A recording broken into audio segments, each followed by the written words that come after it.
The next question is that draw the circuit diagram for the 2-bit asynchronous counter or ripple counter. The another way of asking this question is draw the mod 4 asynchronous counter using the JK flip-flop.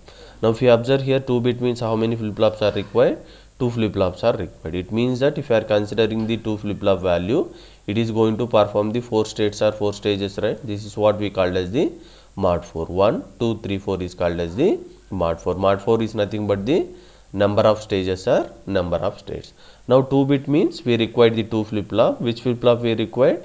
JK flip-flop. So for that I am going to consider the JK flip-flop 1, JK flip-flop 2. So for understanding I am giving the naming as the JA, KA, this one is the JB, KB, this one is the QB, output of the QA. So along with that we have the clock pulse, right?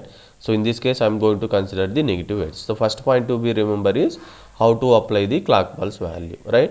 So what type of circuit is this? Asynchronous. Asynchronous means first flip-flop will be triggered by the external clock pulse. The remaining flip-flop clock pulse is nothing but the output of the previous flip-flop. Once it is done, the second point is that, so here if you observe here, it is changing from 0 to 1, right? It means that value is changing from 0 to 1. Again if you observe here, value is changing from 1 to 0, right?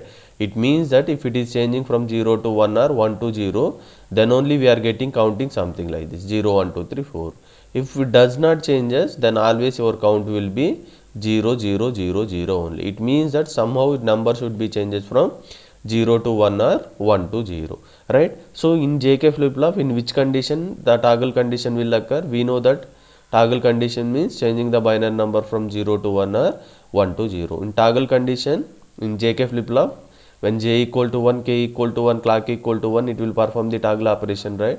So now see that to change the count, right? Now what we have to do is we need to connect the JA, KA to 1 as well as the JB, KB to 1.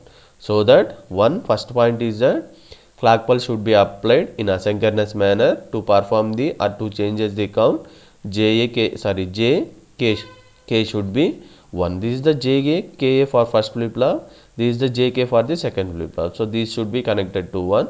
So this is your circuit diagram for the JK flip-flop for the 2-bit asynchronous counter or ripple counter or mod 4 asynchronous counter.